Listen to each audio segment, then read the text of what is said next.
Okay, good morning. एक बार please confirm कर देना, ऑडियो या फिर वीडियो को लेकर कोई भी दिक्कत, ऑडियो वीडियो में कोई भी प्रॉब्लम।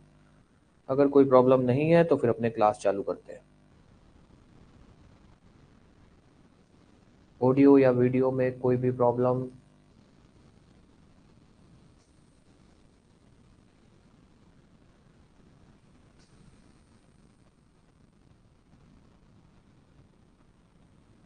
ठीक है। एक चीज, नॉर्मली अपनी क्लास सुबह 11 बजे होती है, मतलब 11 बजे से ही चालू होती है। कल से जो है, मतलब ऑब्वियस जब भी अपनी क्लास हुआ करेगी, जो भी टाइम हुआ करेगा, क्लास आपकी 5 मिनट पहले लाइव हो जाएगी।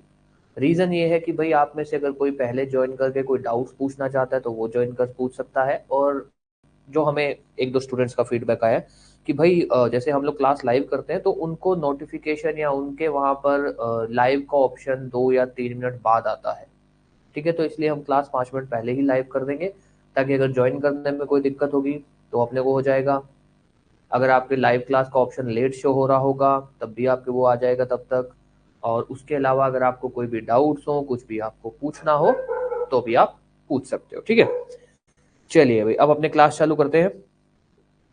अपना जो टॉपिक चल रहा है वो चल रहा है फंडामेंटल राइट्स, मौलिक अधिकार, जिनके अंदर अगर अपने बेसिक बात करें तो हम लास्ट क्लास में आर्टिकल 23-24 तक खत्म कर चुके थे। यहां तक खत्म हो चुका था, मतलब कि मौलिक अधिकार के 3 प्रकार अपने खत्म कर चुके हैं। 14 से 18, 19 से 22, 23 और 24, 3 प्रकार अपने खत्म कर चुके हैं। आज जो अपना मौलिक अधिकार चालू होगा वो होगा सेक्युलर, फ्रीडम ऑफ रिलीजन।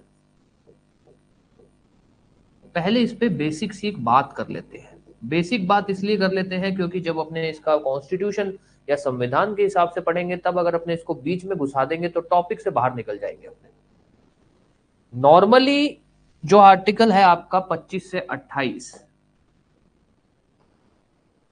वो आपका बात करता है फ्रीडम ऑफ रिलीजन, कि भाई हर आदमी की, यहां पर ये किसके बारे में बात करता है? हर आदमी, एनी पर्सन, भारत का नागरिक है नहीं है कोई फर्क नहीं पड़ता, कोई भी पर्सन जो है उसके पास अपने हिसाब से अपने धर्म की पालना करना, धर्म को मानना, धर्म की अंदर जो भी उसकी भावना है, जिसको अपने चेतना बोलते हैं, वो सब उसकी इच्छा है। आप जिस धर्म को मानना चाहते हो उस धर्म को मानो, आप नहीं भी धर्म को मानना चाहते आप तब भी मत मानो।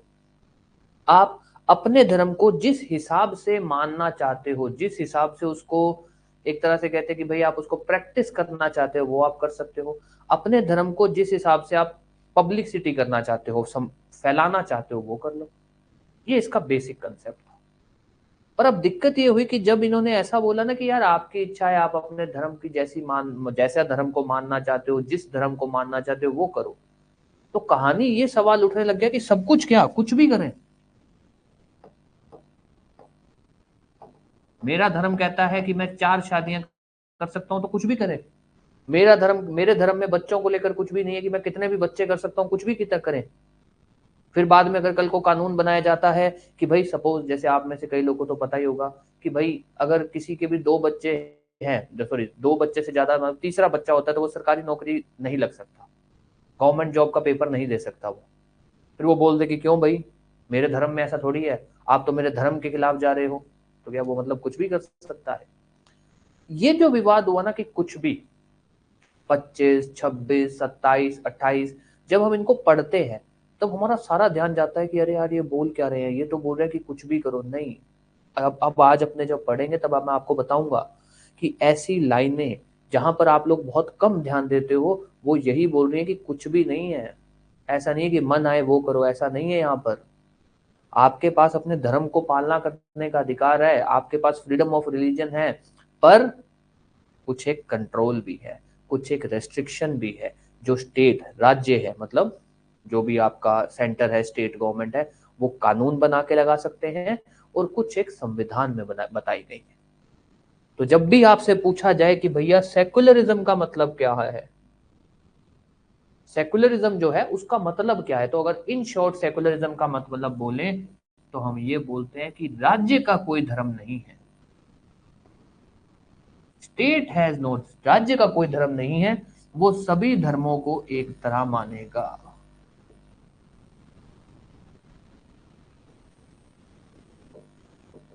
मतलब कि धर्म के आधार पर वो भेदभाव नहीं करेगा। पर इसका मतलब ये नहीं है कि कोई भी अपने धर्म को किसी भी तरह से पालना करे, ऐसा नहीं है। ये अपने अब पढ़ना चालू करेंगे, इस तरह से अब आप पढ़ना। तो अब आते हैं अपने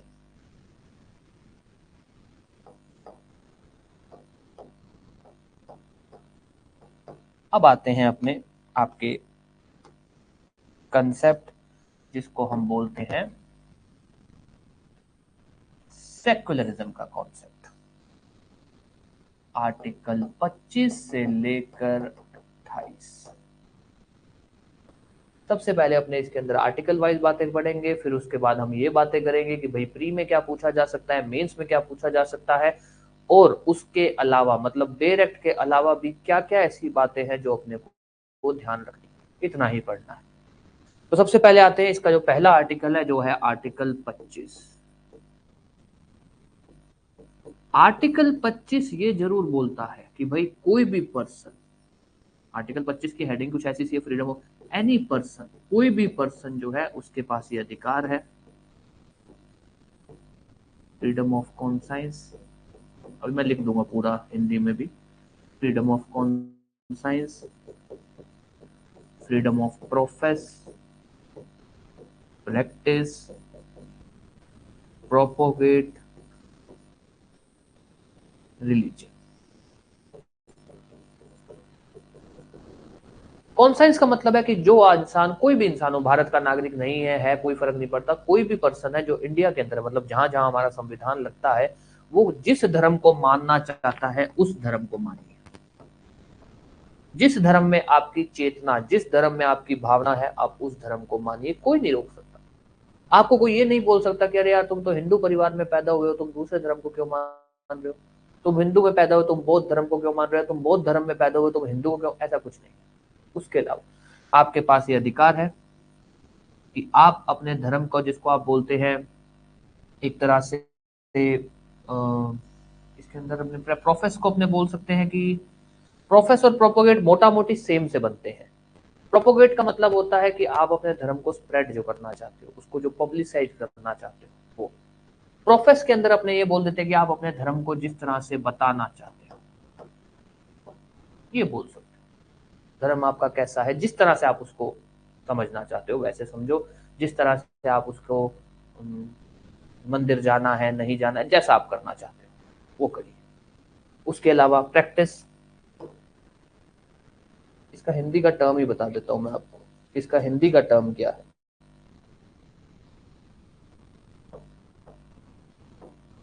प्रथा, मानना, चेतना, प्रचार।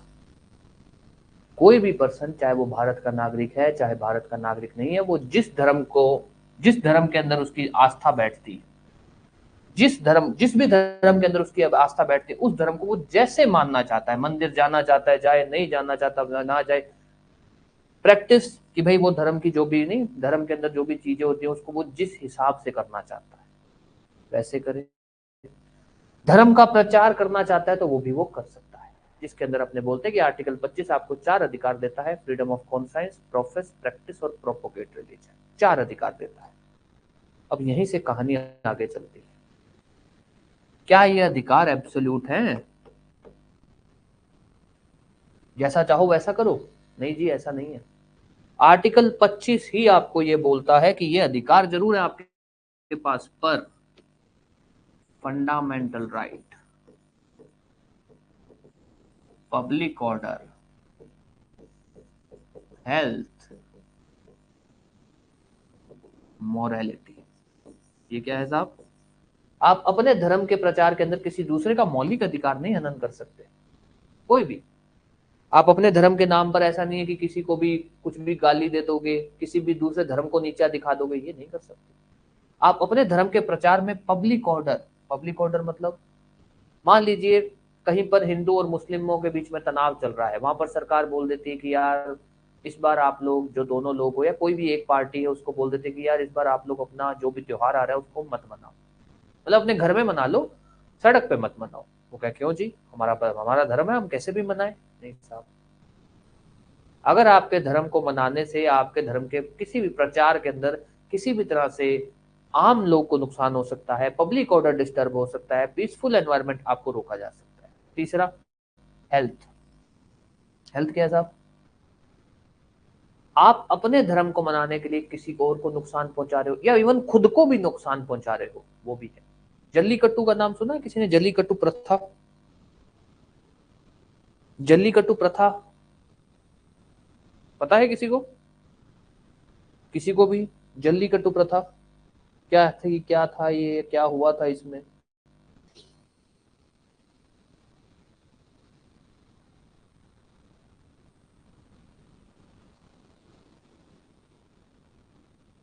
जल्लीकट्टू ऐसा हुआ था, तमिलनाडु का एक है कि ना, वहाँ पे जो भी वहाँ की जो भी कम्युनिटी है वो लोग एक त्योहार मनाते थे, जिस त्योहार में वो लोग नहीं जानवरों को बहुत तेज भगाते थे, मतलब जानवर भागता था वो उसके साथ भागते थे।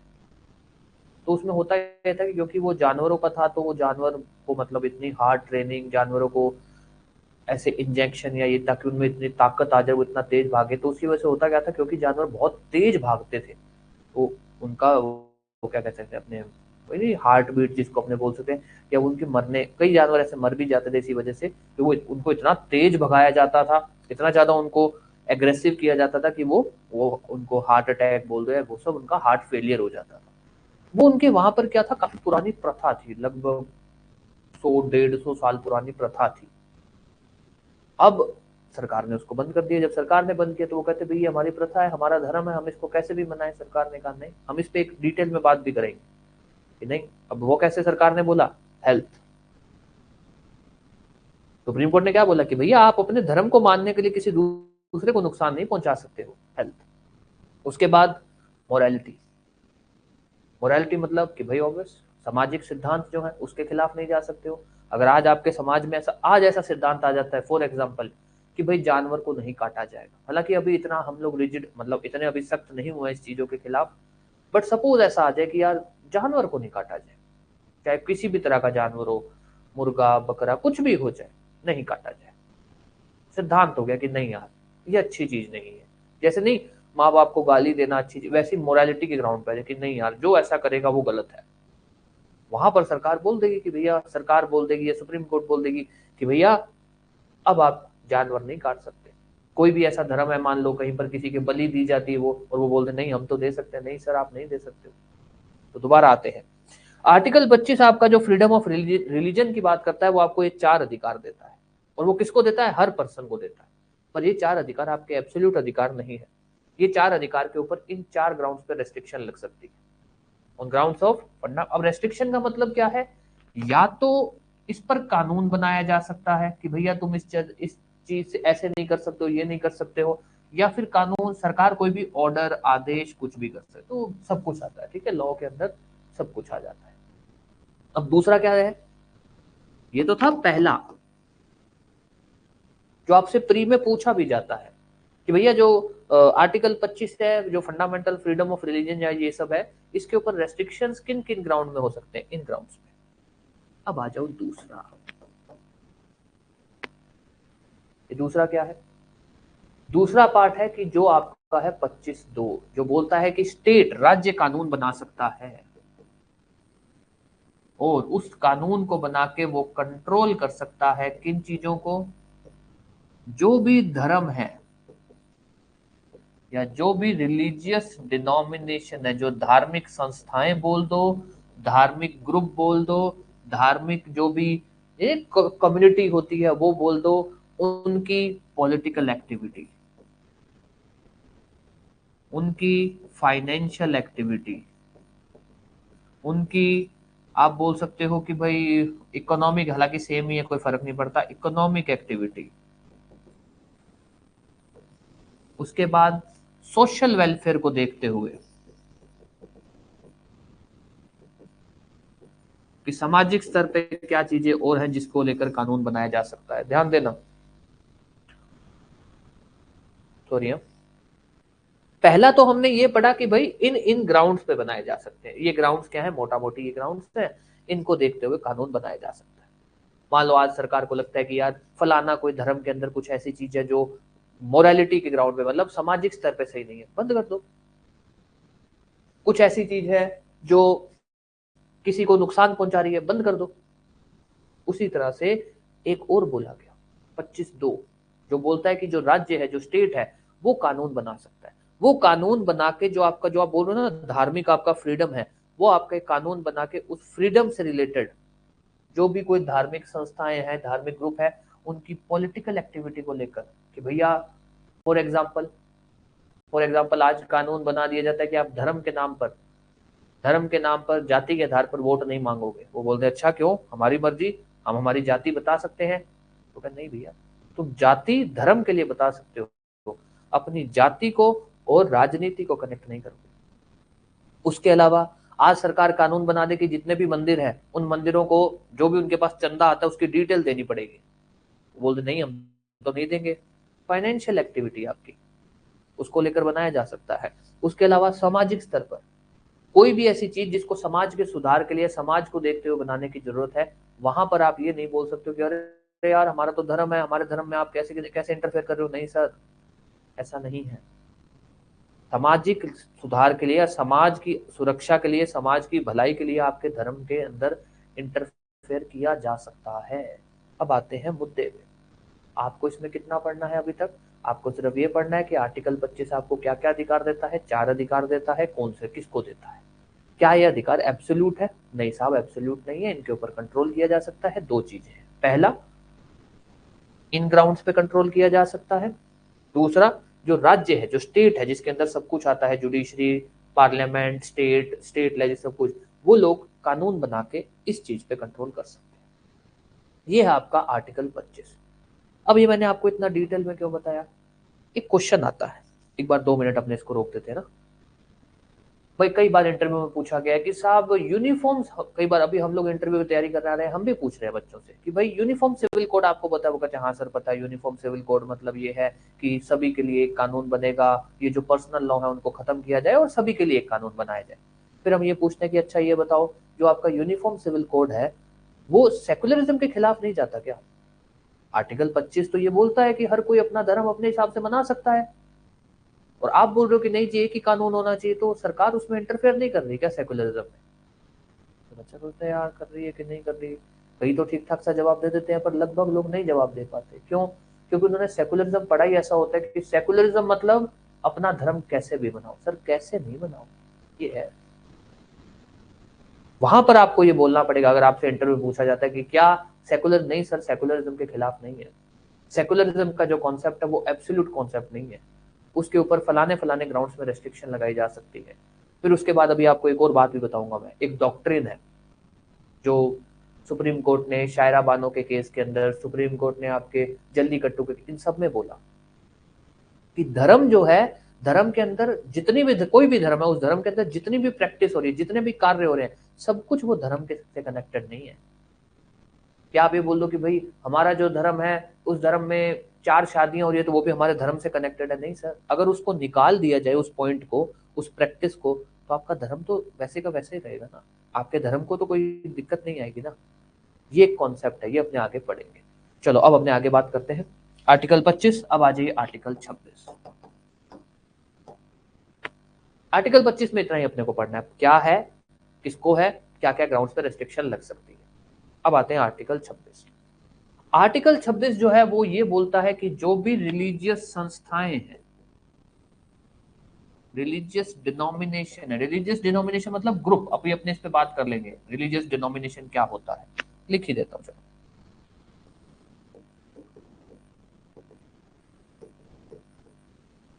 रिलीजियस डिनोमिनेशन, इनका कहने का मतलब होता है कोई भी ग्रुप ऑफ पर्सन,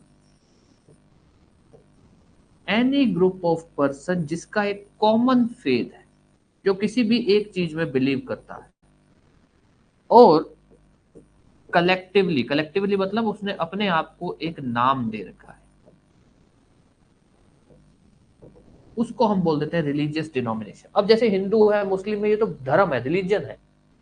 इनके अंदर जो है जैसे मान लो हिंदुओं में ही सिख आ गए, जैसे मान लो आपके क्या नाम है, हिंदुओं में सिख आ गए, जैसे मान लो और जो भी धर्म है, मान लो कोई भी दूसरा धर्म मान लो, उसके अंदर अंदर ही अंदर कम्युनिटी बन जाती है ना, जैसे आर्य समाज है, बौद्ध समाज है ना, ये सब जितने भी हैं, तो इनको इन्होंने बोला ये रिलीजियस डिनोमिनेशन है। आर्टिकल 26 बात करता है धर्म वाले लोगों की भी और रिलीजियस डिनोमिनेशन की भी।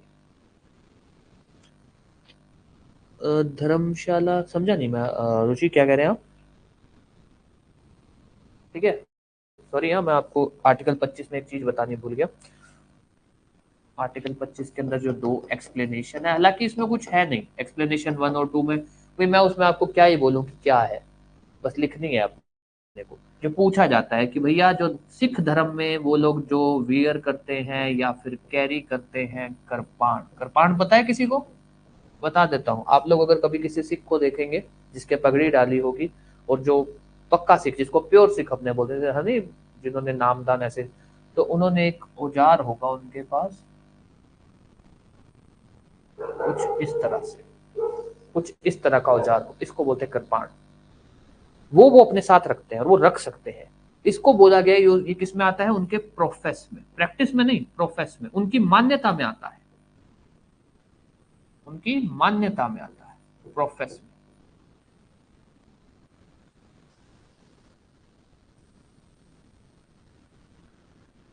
हाँ हाँ बिल्कुल, कम्युनिटी मतलब जो धर्म के आधार पर कम्युनिटी बनी है, आर्य समाज जो भी आपके आपके भी आसपास हो, जैसे हमारे यहाँ पे आर्य समाज है, एक और एक दो और भी हैं, तो वो सब भी रिलीजियस डिनोमिनेशन है। ये है एक, तो ये एक दूसरा पॉइंट ये और पढ़ लेना कि भाई हिंदू शब्द में क्या क्या इंक्लूड है, मतलब हिंदू धर्म में कौन कौन आते हैं।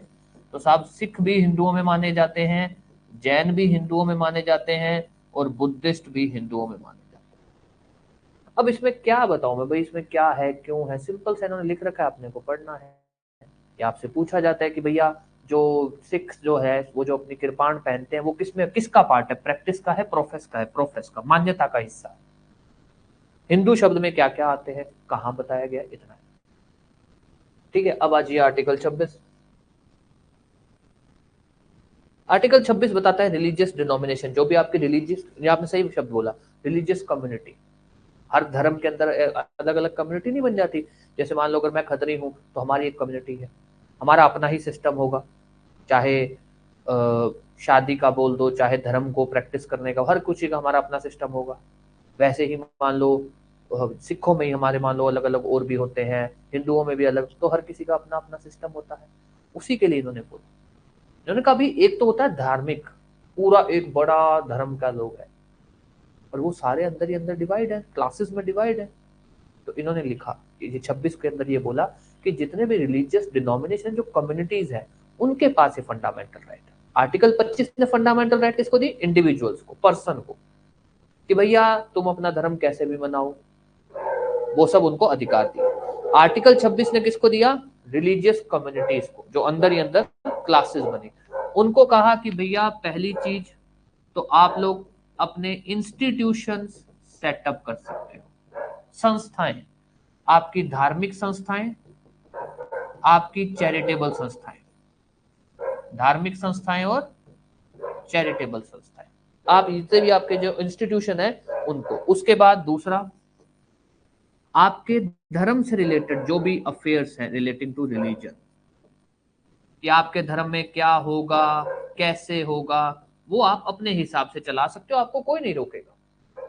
भैया आज मान लो हमारा खत्री समाज है, हमारे ये होता है कि भैया शादी गुरुद्वारे में ही होगी और कहीं नहीं होगी, तो होगी, बात खत्म। वो हमारे धर्म का अपना सिस्टम है, जैसे मर्जी माने।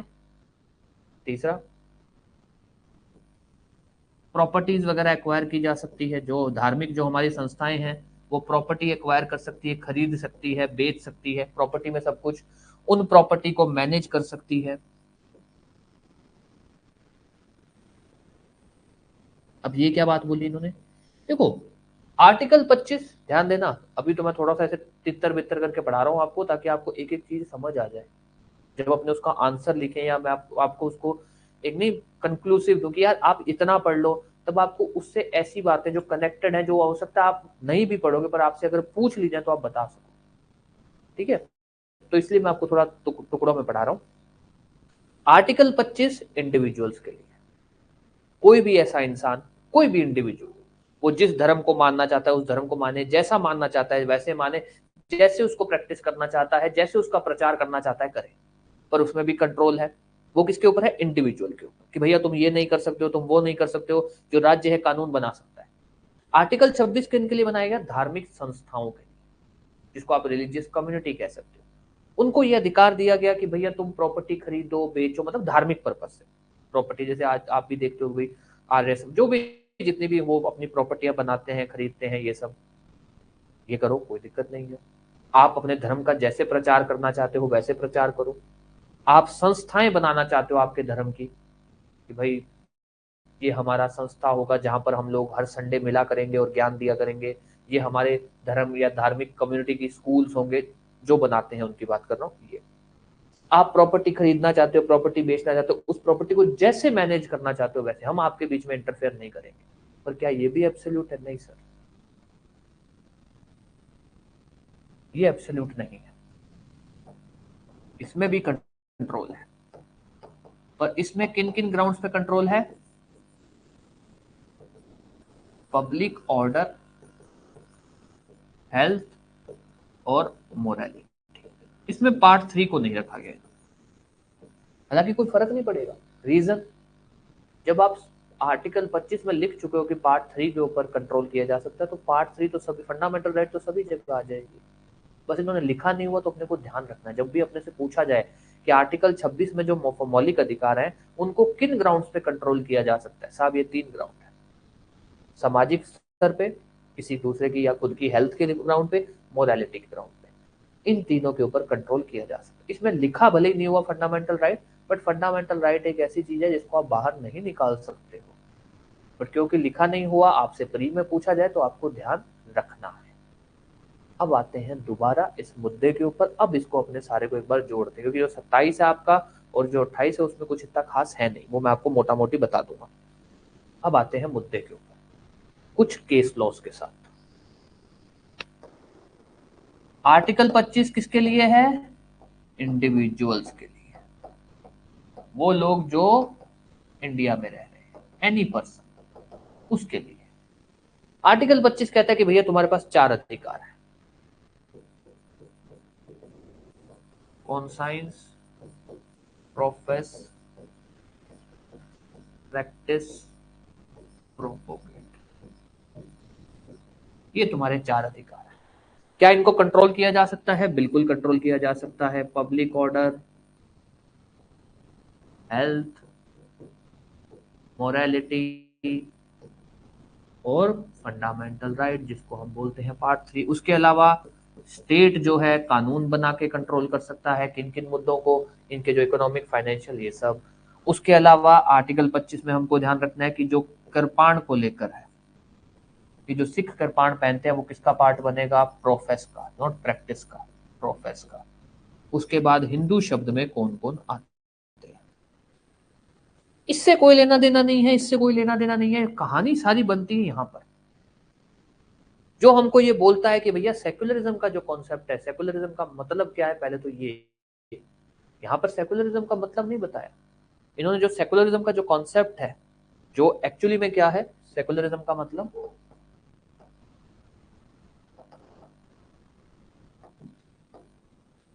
Right to practice, profess, propagate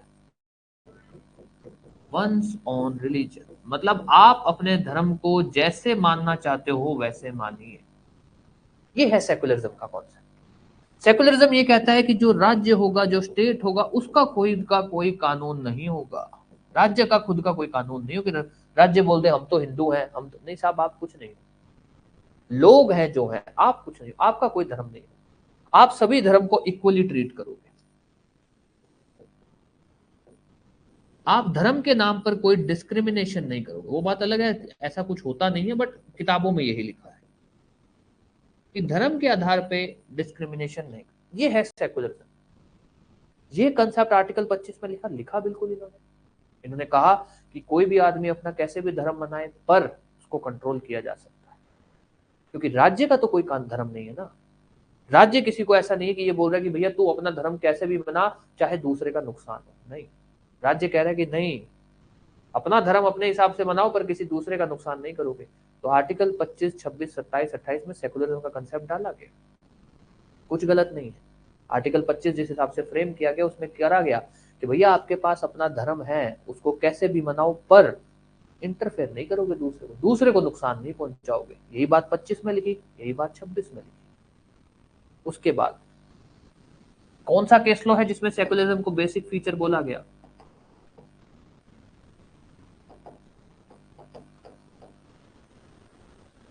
उसके बाद एक छोटा सा कॉन्सेप्ट जो अपने पढ़ेंगे, डॉक्ट्रिन ऑफ इसेंशियल, हाँ ठीक है, doctrine of essential religious practice. ये क्या है कि कुछ ऐसे धार्मिक जो भी आपके प्रचलन हैं, क्या वो सभी सेकुलरिज्म का पार्ट बनते हैं? कुछ भी धर्म के अंदर आप कुछ भी कर रहे हो, धर्म के अंदर आप किसी की बलि दे रहे हो, धर्म के अंदर आप लोग खुद की बलि देते हो, धर्म के अंदर आप लोग खुद का खून दान करते हो, मतलब नहीं खुद का खून चढ़ाते हो, कुछ भी मान लो धर्म के अंदर, हिंदुओं में भी ऐसा होता है, धर्म के अंदर आप लोग बकरे की बलि, क्या ये सब धर्म के अंदर आते हैं? तो इसमें कुछ भी हो सकता है, इसको कंट्रोल नहीं किया जा सकता? सर कंट्रोल किया जा सकता है। ये है आपका doctrine of essential religious practice. इसको अपने बिल्कुल आखिरी में लिखना है, बिल्कुल आखिरी में पढ़ना है इसको। ये अपने को सिर्फ एक ये है कि अपने को जो है ना, अपने को एज देगा बाकी लोगों से कि यार ये इसने बड़ी नई, मतलब नई तो क्या है, उसको तो पता ही होगी एग्जामिनर को कि जो बाकियों ने नहीं लिखी। अब एक बार मैं आपको आर्टिकल 25, आर्टिकल 26 बता देता हूं, फिर अपने एक बार उसको लिखेंगे, फिर आगे चलेंगे। आप जब पढ़ो, अब ध्यान दे देना कि पढ़ना क्या है, ये तो मैं आपको डिटेल में बात बताऊं ताकि आपको चीज समझ आ जाए। पढ़ना क्या है और कैसे पढ़ना है। आपसे क्वेश्चन आएगा कि भाई सेकुलरिज्म क्या है, धर्मनिरपेक्षता क्या है? तो आप लिखोगे कि भैया जो सेकुलरिज्म है उसका मतलब ये है। सेकुलरिज्म का मतलब एक तो ये है कि कोई भी पर्सन अपना धर्म, दूसरा ये है कि राज्य का कोई धर्म नहीं। दो बातें हैं सेकुलरिज्म कि हमारे यहाँ राज्य का कोई धर्म नहीं है, राज्य सभी धर्मों के, ये है सेकुलरिज्म। क्या इसी को ही आर्टिकल 25 से 28 में लिखा गया? बिल्कुल लिखा गया। आर्टिकल 25 ये बोलता है कि हर आदमी का अपने पास अधिकार है, पर उसको कंट्रोल किया गया, ऐसा नहीं कि उसको एब्सोल्यूट दिया गया। आर्टिकल 26 में रिलीजियस जितनी भी संस्थाएं हैं उनको अधिकार दिया गया, पर ऐसा नहीं है कि उनको कंट्रोल नहीं किया गया, उनको भी कंट्रोल किया गया। तो अगर हम इन दोनों को पढ़ें तो हम ये कह सकते हैं कि हाँ भैया सेकुलरिज्म, हम लोग बोल रहे हैं कि हर कोई अपने हिसाब से अपना धर्म अपनाओ, पर इसका मतलब ये नहीं है कि कुछ भी करो। जो सेकुलरिज्म का भी यही कंसेप्ट है कि सेकुलरिज्म में ये नहीं है कि तुम कुछ भी करो, तुमको रीजनेबल रेस्ट्रिक्शन पे कंट्रोल किया जा सकता है। यही बात तो एसआर बोमई में बोली गई। तो आपको क्या पढ़ना है, सेकुलरिज्म क्या है। सेकुलरिज्म आर्टिकल 25 से 28 में है, बिल्कुल आर्टिकल 25 क्या बोलता है, आर्टिकल 26 क्या बोलता है, 27 भी लिखेंगे अपने, 28 भी लिखेंगे। और अगर हम उसको इंटरप्रेट करते हैं तो हम ये बोल सकते हैं कि जो सेकुलरिज्म का कंसेप्ट है और 25 से 28 का जो कॉन्सेप्ट है वो बिल्कुल सेम है। तो सेकुलरिज्म 25 से 28 में बिल्कुल वैसे का वैसा ही है जैसा, मतलब नॉर्मली जो सेकुलरिज्म का जो सिद्धांत है वो। तो 25 और 26 अब एक बार थोड़ा सा लिख लो, फिर अपने करेंगे। किसी को कोई भी डाउट कुछ भी पूछना है तो पूछ लो। थोड़ा सा मैं आपको सेकुलरिज्म इस तरह से इसलिए पढ़ा रहा हूँ क्योंकि यहाँ से थोड़ा सा क्या क्वेश्चन घुमा फिरा के मोटा मोटी कई बार पूछ लिया जाता है, तो इसलिए कि भाई आपको एटलीस्ट कॉन्सेप्ट बताओ, इंटरव्यू में पूछ लें तो आप लोग बता सको चीजें।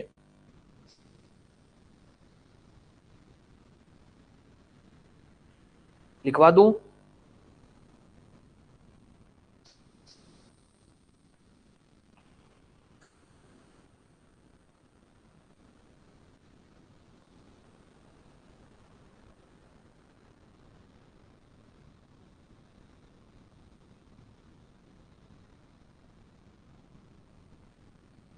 हाँ जी, लिखवा दूं, लिख लोगे अब? एक बार डिक्टेट कर दूं आपको मोटा मोटी, फिर उसको फिर पढ़ लेंगे अपने।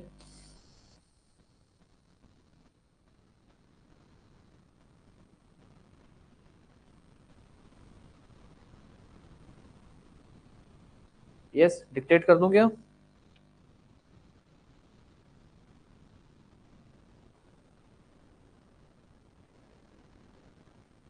आप लोगों के नए बैच के अंदर रफली नहीं तो ना अभी तक मतलब इस महीने के अंदर अंदर 20 बच्चे हो चुके होंगे। और लाइव क्लास कितने अटेंड करेंगे? 3 4। फिर कहेंगे सर समझ नहीं आया, सर रिजल्ट नहीं आ रहा, पढ़ तो रहे हैं, मेहनत तो कर रहे हैं पर हो नहीं रहा। Reason discipline. कि भाई जब आपको पता है कि आपको पास बैच है, आप लाइव क्लास करोगे, वहां पर डाउट पूछ सकते हो, तो लाइव क्लास करो। वहां पर आप ऑब्वियस होता है लाइव क्लास जब भी आप करोगे रेदर देन रिकॉर्डिंग में क्या होता है हम आगे निकाल देते हैं, जहां अपने को लगता है ना यार पता ही नहीं क्या क्या बातें कर रहे हैं, रिपीट कर रहे हैं, आगे करो यार। लाइव क्लास में क्या होता है हमेशा आप एक्टिवली सुनते हो। पर ठीक है, आप लोग की इच्छा है, चलिए लिख लो, लिख लो भाई। Right a short note on freedom of religion. या तो ऐसे क्वेश्चन आ सकता है, हेडिंग डालनी है तो हेडिंग डाल लो फ्रीडम ऑफ रिलीजन। हाँ जी बिल्कुल जी, both movable and immovable both. लिख लो एक बार, write a short note on freedom of religion. Write a short note on freedom of religion. या तो ऐसे क्वेश्चन पूछा जा सकता है या आपसे क्वेश्चन पूछा जा सकता है, लिखो। दूसरा क्वेश्चन आ सकता है, लिखो।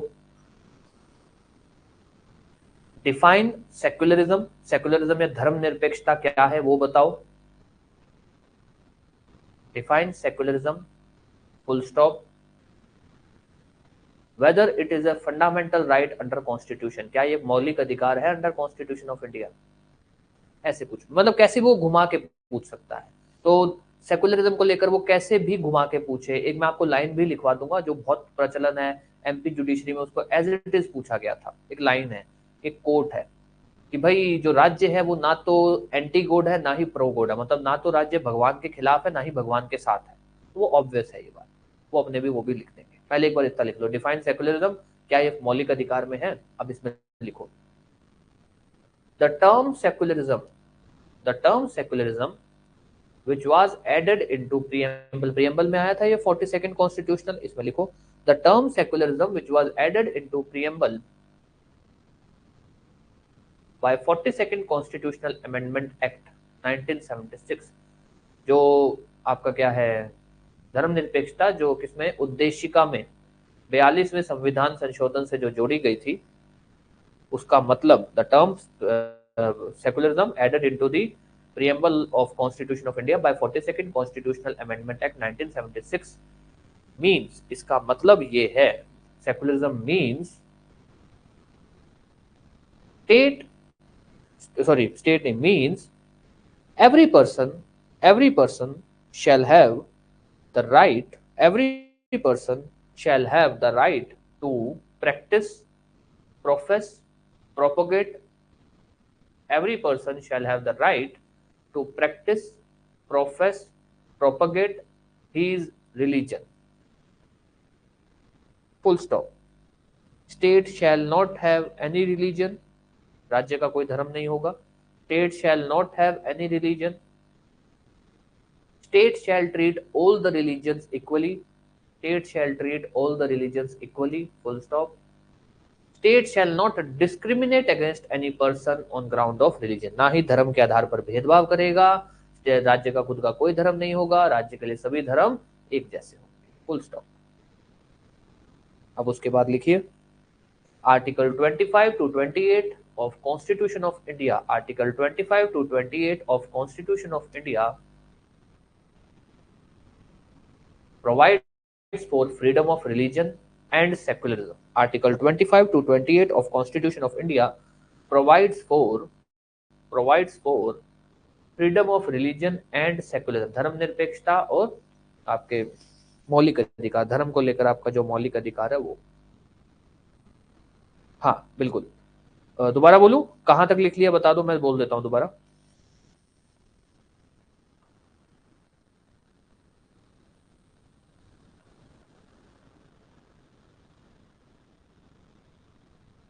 मैं दोबारा बोल देता हूँ, ठीक है। क्या बोल दिया था हाँ, सेकुलरिज्म मोटा मोटी बोल देता हूँ। The term secularism added into the preamble of constitution of India by 42nd constitutional amendment act 1976, मतलब जो सेकुलरिज्म का कंसेप्ट है जो प्रीएम्बल में ऐड हुआ था 42nd कॉन्स्टिट्यूशनल अमेंडमेंट 1976 से, उसका मतलब इट मींस सेकुलरिज्म का मतलब ये है ठीक है, एक मिनट है ना पूजा जी, एक मिनट, इनको दोबारा रिपीट कर देता हूँ। स्टेट के पॉइंट्स, ठीक है, एक मिनट, ठीक है। स्टेट वाले पॉइंट्स क्या, ठीक है, स्टेट वो लिख लो उसके अंदर, state shall not have any religion, state shall not have any religion, मतलब स्टेट, या तो ऐसे लिख लो, state shall not have any religion of its own, राज्य का खुद का कोई धर्म नहीं होगा। State shall not have any religion, full stop. State shall treat all religions equally, full stop. State shall not have any religion, full stop. State shall treat all religions equally, full stop. और state shall not discriminate on ground of religion. State जो है धर्म के आधार पर भेदभाव भी नहीं करेगा, full stop। फिर उसके बाद पैरा चेंज कर दो, ये तो अपने सेकुलरिज्म बता दिए, फिर पैरा चेंज कर दो। Article 25 to 28 of constitution of India, 25 से 28 of constitution of India provides for freedom of religion, मतलब धर्म के आपके मौलिक अधिकार के बारे में, provides for freedom of religion and secularism. Article 25 to 28 of constitution of India provides for freedom of religion and secularism, full stop. अब उसमें लिखो आगे। अब मैं आपको वो लिखा रहा हूं जितना आपको याद करना है, ये तो मैंने आपको इसलिए मोटा मोटी इतना इधर उधर की बातें इसलिए बता दी है, घुमा दिया, ताकि आपसे अगर कभी भी इंटरव्यू में सेकुलरिज्म पूछ ले तो आपको पता हो कि अच्छा यार एक्चुअली में मतलब क्या है। एक्चुअली में सेकुलरिज्म का मतलब ये नहीं है कि अपना धर्म कैसे भी मना रहे हो आप। जैसे कई बार हम क्लास में ऐसी बात चलती है, बोल देते हैं कि नहीं, आजकल विवाद उठ जाता है कि भारत को हिंदू राष्ट्र बनाओ। साहब नहीं बना सकते आप, भारत हिंदू राष्ट्र नहीं बन सकता, क्योंकि भारत की नींव है कि हमारे यहाँ सभी धर्मों को एक समान रखा जाएगा, और उस नींव को आप नहीं बदल सकते। ठीक है, अपने इस पर डिबेट भी कर लेंगे कभी। चलो अब इसमें लिखो, article 25 to 28 of constitution of India provides for freedom of religion and secularism, full stop. अब उसमें लिखो आर्टिकल 25 की हेडिंग डाल दो, नॉर्मल लिख दो, या तो ऐसे लिख दो नॉर्मली, आर्टिकल 25 अंडरलाइन कर दो। अब इसमें लिखो, अब इसमें लिखो Article 25 of Constitution of India provides that, Article 25 of Constitution of India provides that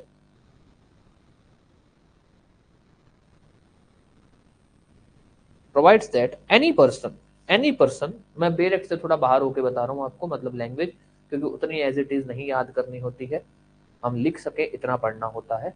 any person, कोई भी आदमी, इंसान, कोई भी व्यक्ति, any person whether citizen of India और नॉट, कोई भी व्यक्ति चाहे वो भारत का नागरिक है या नहीं, any person whether citizen of India और not shall have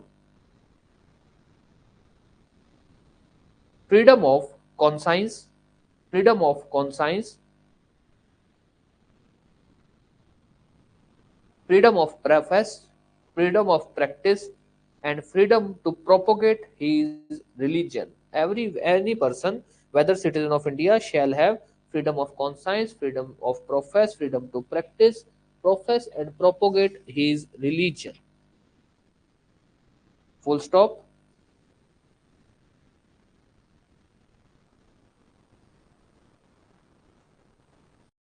Full stop। फिर इसमें लिखिए, the term conscience, the term conscience means, the term conscience means right, right, right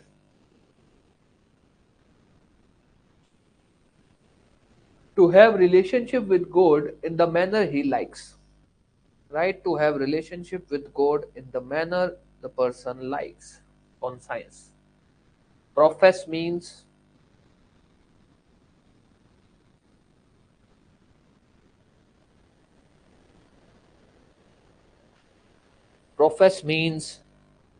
right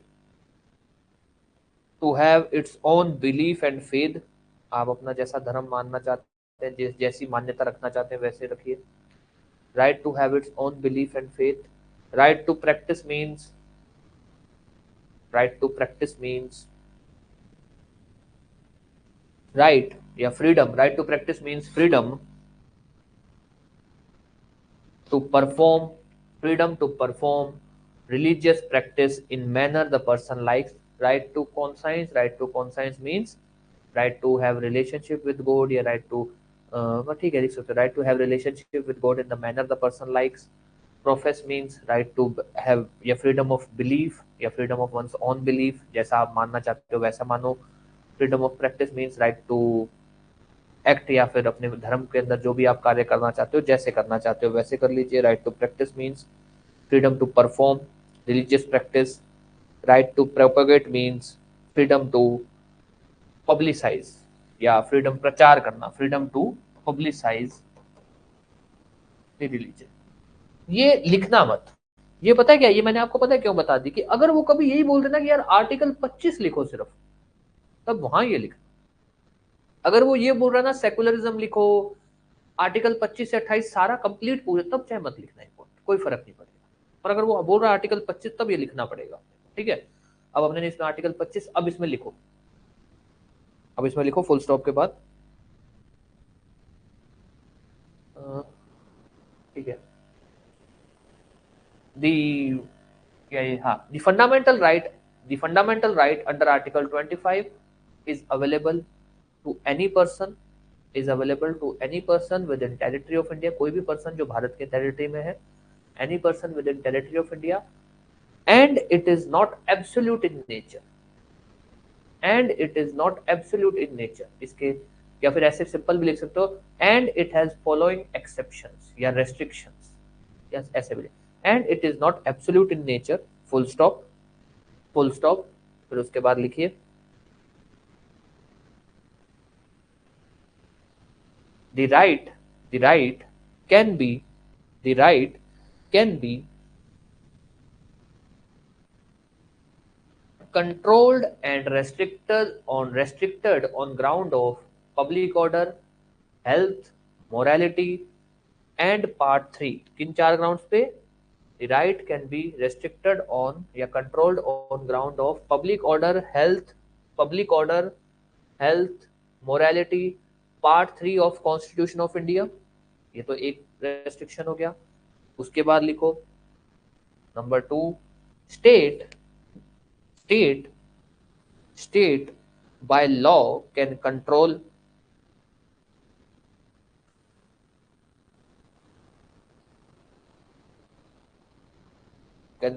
और रेस्ट्रिक्ट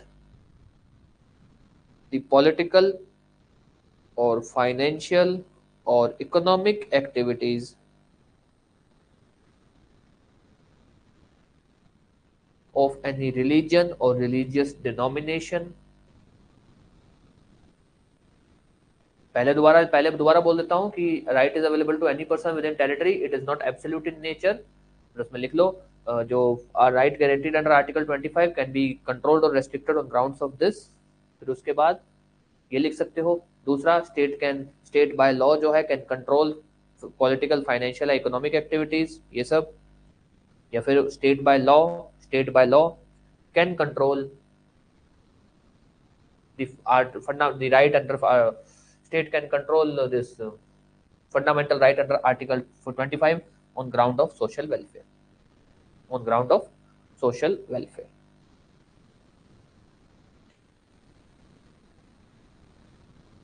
फिर उसके बाद लिख दो एक्सप्लेनेशन 1, एक्सप्लेनेशन 1 उसमें क्या लिखा गया है, explanation 1, wearing and carrying of kirpan, wearing and carrying of kirpan is included in profession of Sikh religion। जो right to profess है ना, कि आप अपने धर्म को जैसे मानना चाहते हैं वैसे मानिए, ये याद रख लेना, पूछा जाता है। wearing and carrying of kirpan, spelling है कृपाण की, is included in profession of Sikh religion। explanation 1, explanation 2, the term Hindu includes Sikh, Jain और Buddhist religion. The term Hindu includes Sikh, Jain और बुद्धिस्ट रिलीजन। ये हुआ आपका आर्टिकल 25 पूरा। अब आपसे आर्टिकल 25 कभी भी पूछ ले तो आप इतना लिख देना।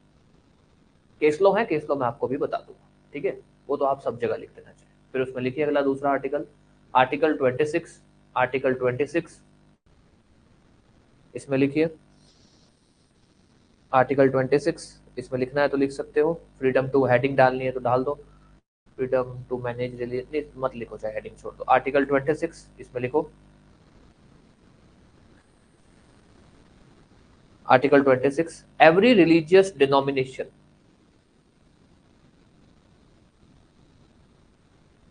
कहाँ गया भाई?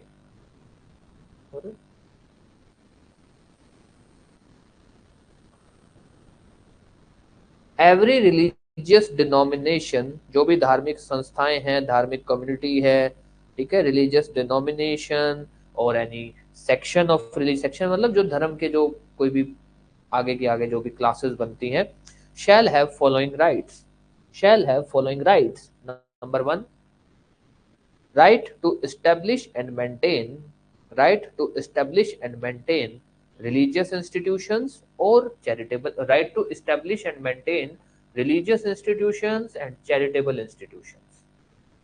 Number two, right to manage, right to manage religious affairs, right to manage religious affairs, जो भी उनके धर्म से रिलेटेड जो भी कार्य है उनको।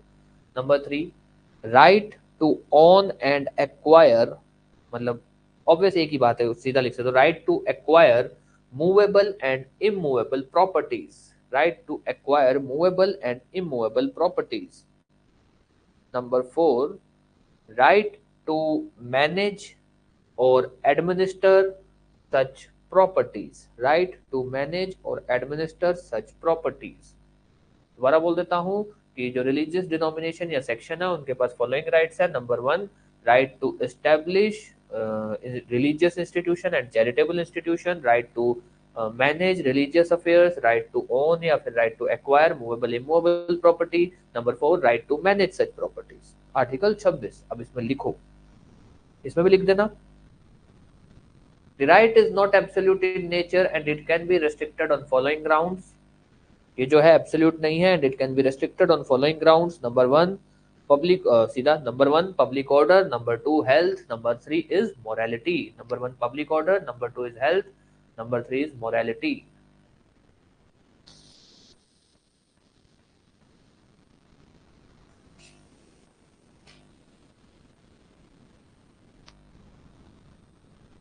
ठीक है, अब इसमें यहाँ पे यहीं पे एक केस लो लिख दो।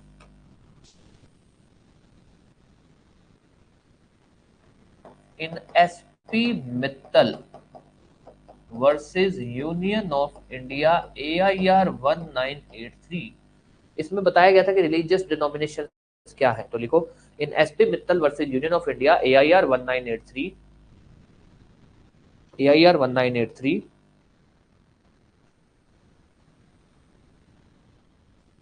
Supreme Court held that religious denomination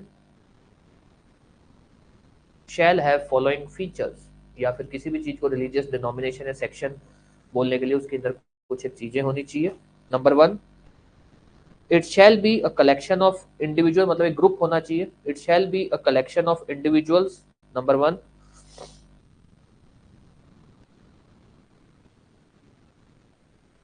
number two, the individuals shall have a common belief, the individuals shall have a common belief, या फिर कॉमन, हाँ बिलीफ लिख दो, common belief. Number three, it must be designated by a this name, उनका कोई उस group को उन्होंने एक नाम दिया हो, कोई भी समाज या कुछ भी चाहे नाम दिया हो। ठीक है, number one, group of person होने चाहिए, उनका एक कॉमन बिलीफ होना चाहिए। नंबर थ्री, उन्होंने अपने आप को एक नाम दिया हो, it must be given a name. अब जैसे आप में से कई लोगों को पता होगा या आपकी तरफ होंगे राधा स्वामी, धन धन सतगुरु, जैसे हमारे इस तरफ है धन धन सतगुरु, ये कौन से है वो, इस्कॉन वाले जो हैं, फिर उसके बाद आर्य समाज, ब्रह्मो समाज, ये जितने भी लोग हैं, ये सब क्या है, रिलीजियस डिनोमिनेशन।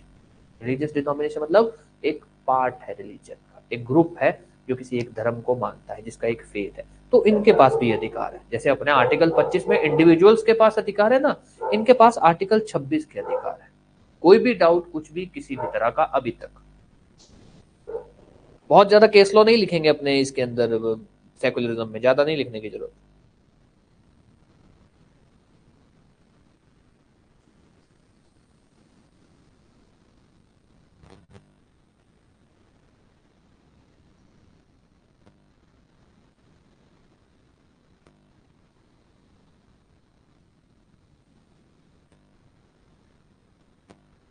हाँ जी, ठीक है। अब आते हैं अपने दो आर्टिकल है, एक बार मैं इन दोनों को लिखवा दूं आपको, फिर अपने इसके ऊपर आपको कैसे लिखना है, क्या लिखना है, वो भी बात कर लेंगे। अब आ जाइए आर्टिकल 27। आर्टिकल 27 क्या है साहब? आर्टिकल 27 ये बोलता है, छोटे छोटे से आर्टिकल है, बस बात ही करनी है 2 मिनट की। आर्टिकल 27 ये बोलता है कि साहब अगर कोई भी आदमी जो भी वो पैसा कमा रहा है और उस पैसे का, मान लो सपोज मैं 100 रुपए कमा रहा हूँ, मैं 100 रुपए में से 50 रुपए धर्म को मेंटेन करने में, धर्म को प्रमोट करने में, इसमें लगा रहा हूँ। अब ये क्या है? सपोज मैंने 100 रुपए कमाए तो सरकार कहती है भैया 100 रुपए पे टैक्स दो। कितने रुपए? ऐसे एग्जाम्पल ले रहा हूँ, 33 रुपए, 33% टैक्स दो। मैंने कहा ठीक है साहब दे दो। 100 रुपए पे 33। फिर मैंने क्या किया, मैंने कहा है 100 रुपए से में तो साहब मैंने 50 रुपए तो धर्म के लिए लगा दिए। कैसे साहब? मैंने 50 रुपए में से 10 रुपए फलाने गुरुद्वारे में दान दे दिए, 10 रुपए मंदिर में दान दे दिए। फिर साहब मैं एक धर्म को मानता हूँ, एक धर्म की मान्यता है मेरी, तो मैं उसको उसको प्रमोट करने में, उसको मतलब नहीं, उसके अंदर भी मैं पैसा लगाता हूँ। ठीक है भाई, ठीक है, तुमने कितने रुपए दे दिए? मैंने कहा भाई साहब टोटल मैंने 50 रुपए अब तक दे दिए। तो ठीक है, ये 50 रुपए पे तुम्हारा टैक्स नहीं लगेगा, बचे हुए 50 रुपए पे दे दो। ये है आर्टिकल 27। ये कहता है कि अगर कोई भी पर्सन है, वो जितना भी पैसा है, जो भी मनी, जिसको आप बोल सकते हो, ठीक है, या इनकम, चाहे तो सारी बोल दो, या फिर जितने भी पार्ट ऑफ मनी या पार्ट ऑफ इनकम को वो धर्म को, रिलीजन को प्रोपोगेट करने में, मतलब प्रमोट करने में, रिलीजन को प्रैक्टिस करने में, किसी भी चीज में धर्म को प्रमोट करने में, धर्म की मान्यता के ऐसे कुछ भी लगा रहा है धर्म या फिर रिलीजियस डिनोमिनेशन पे, उस पर कोई टैक्स नहीं है। सबसे बड़ा मिसयूज, सबसे बड़ा मिसयूज ऑफ आर्टिकल 27। आप कोई भी आदमी देखो ना, आप जितने भी बड़े बड़े लोग देखोगे ना, कोई आदमी जो 100 करोड़, 200 करोड़, 500 करोड़, इतने लोग मान लें, जो भी हो, आपके भी शहर में आप लोग को दिखेंगे, वो लोग जरूर किसी ना किसी बाबे में जरूर मानते हैं। मैं किसी के खिलाफ अपने वो नहीं है कि भाई, पर जो है वो है, वो लोग जरूर किसी ना किसी बाबा, किसी ना किसी सिस्टम में जरूर मानते हैं। कोई किसी को फॉलो कर रहा है, कोई किसी को फॉलो कर रहा है। कुछ लोग तो सच में अच्छे होते हैं, जैसे कुछ लोग तो ऐसे दिख मिलते भी हैं, या जिनके बारे में पता भी क्या है, जिन लोग अच्छे हैं, इनका कुछ वो सिस्टम नहीं है, इनका कोई गलत सिस्टम नहीं है, जो भी धर्म वाले। कुछ लोगों ने धर्म बनाए, ये जो धर्म क्या है, ये जो कम्युनिटी से बनाई इसीलिए रखी कि भैया हमने एक कम्युनिटी बना रखी है, इसको हमने एक नाम दे रखा है। अब नाम दे रखा है तो भैया संविधान के हिसाब से सरकार इंटरफेयर नहीं कर सकती है। उनके साथ लोग जुड़ते हैं, कौन से लोग? जिनको टैक्स बचाना है, जिनको पता है क्या, तो वो क्या करते हैं, अपने कमाई का बहुत बड़ा हिस्सा दान दिखा देते हैं। अब वो संस्था के अंदर उनका इतना कंट्रोल है कि उनको वो संस्था से पैसा वापस भी आ जाता है। वो संस्था को बस वो दान दिखाते हैं, पैसा संस्था में नहीं जाता है, संस्था के तो सिर्फ अकाउंट्स में दिख रहा होता है। और मजे की बात यह है कि कोई भी सरकार संस्था, जो भी धार्मिक संस्थाएं, उनके अकाउंट्स नहीं चेक कर सकती। आप नहीं चेक कर सकते। क्यों? क्योंकि धार्मिक संस्थाओं का टैक्स ही नहीं बनता, उन पे कोई टैक्स लगता ही नहीं, तो आप किस बात पे चेक करोगे कि वो टैक्स नहीं भर रहे? उनकी टैक्स तो वैसे ही नहीं लगता उन पे, वो पैसा आ रहा है जा रहा है, उससे आपको क्या लेना देना? तो ये एक बहुत बड़ा मिसयूज है।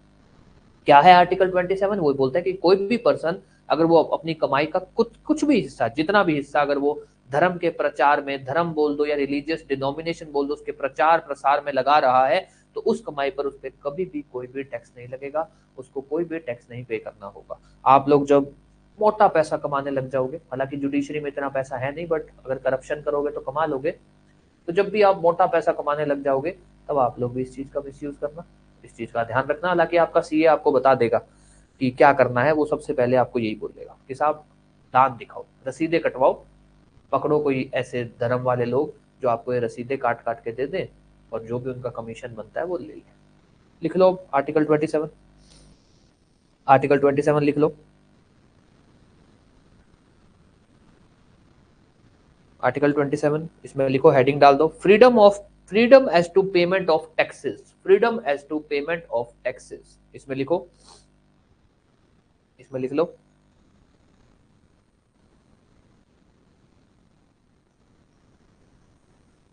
Where any person is using his part of income,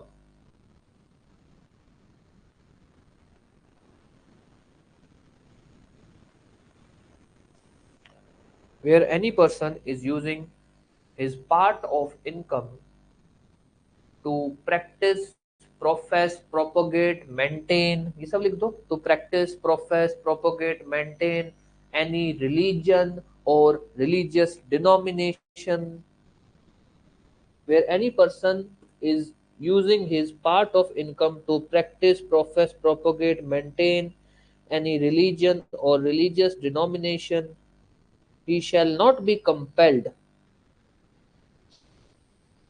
he shall not be compelled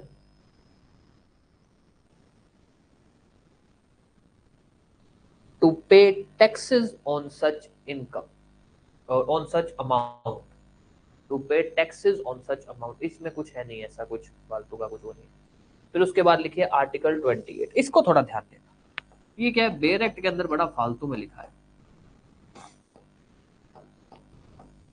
freedom of religious instruction. ठीक है साहब, सब रिलीजियस इंस्ट्रक्शंस का मतलब होता है, मान लीजिए नहीं, जो आते हैं, जो धर्म के प्रचारक होते हैं और वो आते हैं, वो अपना ज्ञान देते हैं, ये उसकी बात कर रहा है कि क्या आपको कंपेल किया जा सकता है क्या कि आप उनके, वो जो धर्म के प्रचारक आ रहे हैं उनकी बातें सुनो? आपको कंपेल नहीं किया जा सकता। अब एक्चुअली में ये था कि भाई आपको कंपेल नहीं किया जा सकता, वो तो आर्टिकल 25 में लिखा हुआ है। आर्टिकल 25 बोलता है ना कि यार आप किसी के मौलिक अधिकार नहीं हनन कर सकते, तो इसमें यहां लिखने की क्या जरूरत थी? ये यहां इन्होंने लिखा कि भैया freedom of religious instruction in schools, educational institutions, school ऐसे लिख दिया मैंने, स्कूल कॉलेज जितने भी एजुकेशन संस्थाएं हैं। नॉर्मली तो ऐसा थोड़ी कि सड़क पे चलते आप किसी को पकड़ लोगे, अरे हमारे बाबा जी आ रहे हैं सुनो उनकी बात, भैया मेरा मौलिक अधिकार है, मैं सुनूं ना सुनूं मेरी इच्छा है, तुम कौन रोकते हो? आर्टिकल 25 मेरे को अधिकार देता है। पर बात आई धार्मिक इसकी एजुकेशनल इंस्टीट्यूशंस की, जितने भी शिक्षण संस्थाएं उनकी, क्या वहां पर धर्म का प्रचार प्रसार हो सकता है क्या? एक, ऐसे कोई भी एजुकेशनल इंस्टीट्यूशंस जो पूरा का पूरा सरकार के पैसों से चलता है, जिसको आप बोल सकते हो गवर्नमेंट स्कूल, गवर्नमेंट कॉलेज, वहां पर नहीं होगा, वहां पर कंप्लीटली बैन है।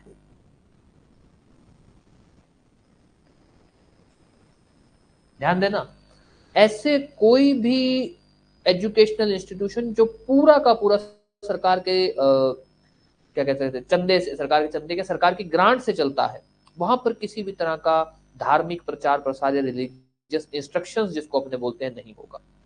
पर ऐसे कोई भी संस्था जो आप ये कह सकते हो कि हाँ यार, जिसको आप सिंपल लिख दो कि भाई not Holi out of state fund, पैसा भले उनको मिल रहा है बट सारा का सारा नहीं, उनको स्टेट से ग्रांट भले ही मिल रही है बट सारा का सारा नहीं, जिसको आप गवर्नमेंट स्कूल नहीं बोल सकते हो। कोई हो सकता है किसी संस्था होगी, हो सकता है किसी धार्मिक संस्था होगी, उसको सरकार ग्रांट दे रही है पर सारा का सारा खर्चा नहीं। जैसे मान लो आपके एरिया में कोई क्रिश्चियन स्कूल होगा, कैथोलिक स्कूल होगा, उनको सरकार ग्रांट देती है कि माइनॉरिटी है, पर वो सारे के सारे पैसे सरकार नहीं देती, तो वो गवर्नमेंट स्कूल नहीं। वो आप ये बोल सकते हो कि वो किसी माइनॉरिटी स्कूल है या किसी धार्मिक स्कूल है, ये बोल, बट वो गवर्नमेंट स्कूल नहीं है। उनको आप ठीक है, सरकार थोड़ा बहुत पैसा, तो यहाँ है कि अगर सरकार ही पैसा दे रही है सारा उनको चलाने का, तब नहीं होगा। सरकार थोड़ा बहुत पैसा दे रही है, सरकार सिर्फ उसको संभाल रही है, पर पैसा सरकार नहीं दे रही है, वहां पर रिलीजियस इंस्ट्रक्शंस दिए जा सकते हैं। बट कंपेल आप फिर भी नहीं कर सकते हो। ये बोल रहा है कि रिलीजियस इंस्ट्रक्शन नहीं दिए जाएंगे, वो बोल रहा है कि रिलीजियस इंस्ट्रक्शंस दिए जा सकते हैं। अभी तक कोई भी डाउट?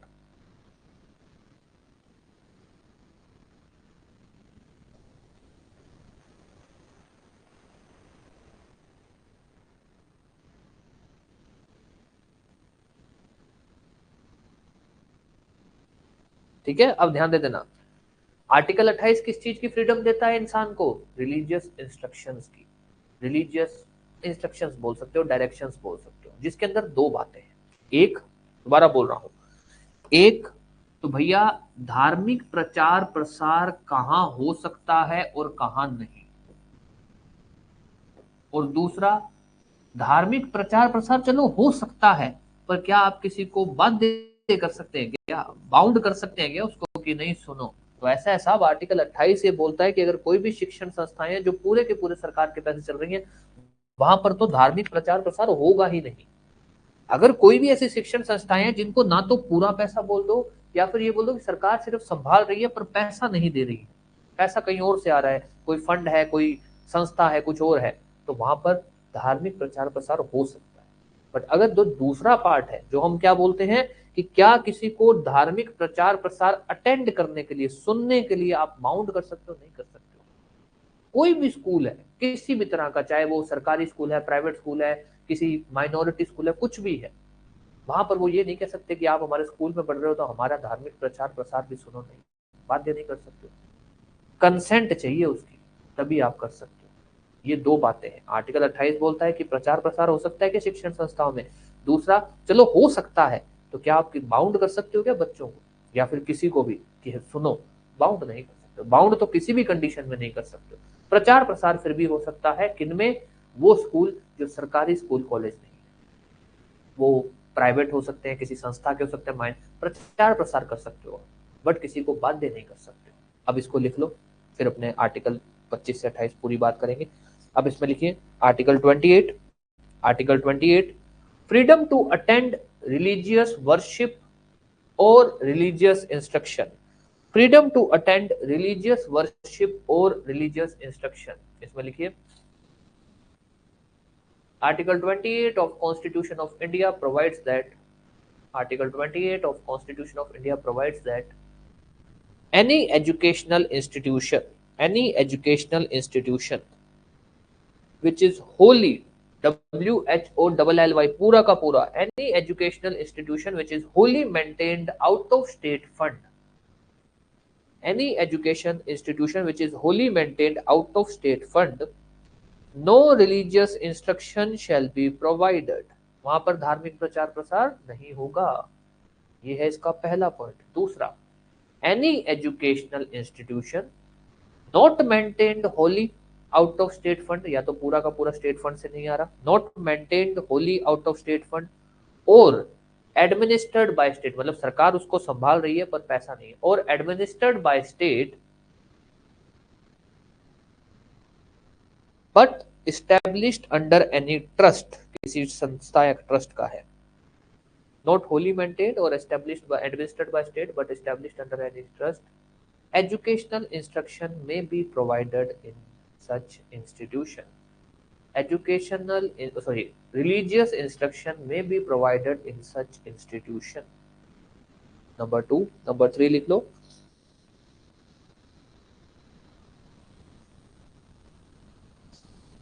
नंबर 3 लिख लो, any person attending any educational institution, any मतलब सब कुछ, राज्य सरकारी सब, any person attending any educational institution shall not be compelled to attend religious instructions or worship without his consent, without his consent, without his consent।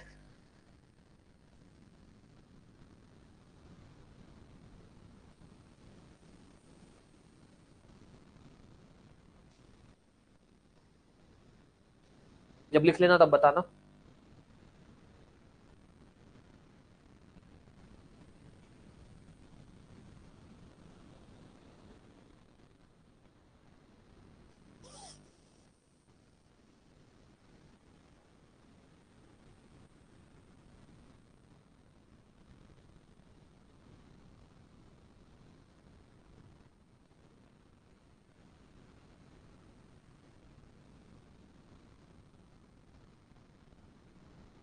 हाँ जी, लिख लिया। आगे बता दूं अब एक बात,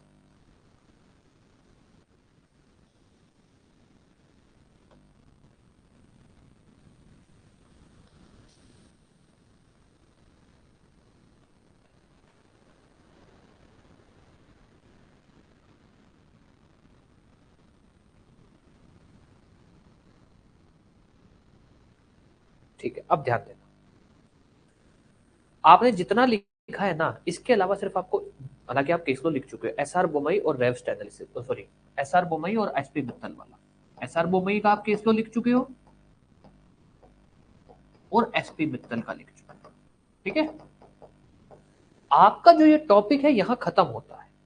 अब इसके बाद एक दो कुछ एक बातें जो मैं आपको इसलिए बता दूंगा कि अगर आपको वो बातें एक दो बात पॉइंट याद रह जाए और अगर आप आपके मेंस के आंसर में लिख दोगे तो आपका आंसर और अच्छा बन जाए। आपका पॉइंट, आपका आंसर यहाँ तक खत्म होता है। अब इसके बाद अपने चलते हैं, इसकी थोड़े बहुत इधर उधर की बातें बोल चुके हैं, थोड़ी एक्स्ट्रा इन्फॉर्मेशन। हमने आर्टिकल 25 से 28 फ्रीडम ऑफ रिलीजन पढ़ा, जिसमें हमने सेकुलरिज्म की बात करी कि भाई सेकुलरिज्म क्या होता है, कहाँ बताया है, एस आर बोमई। हमने एस आर बोमई लिखा है ना, नहीं लिखा तो बता देना। ठीक है, एस आर बोमई, ये S R Bommai versus Union of India के अंदर ये बात शायद नहीं लिखा आपने ने ना, एस आर बोमई नहीं लिखा ना, एक बार अगर नहीं लिखा तो बता दो फिर लिख लो। S R Bommai versus Union of India, AIR 1994।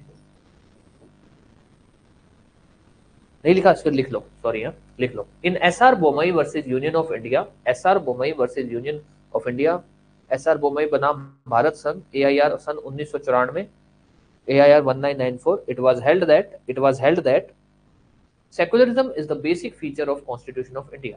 धर्मनिरपेक्षता जो संविधान है उसका बेसिक सिद्धांत है of constitution of India, full stop, full stop.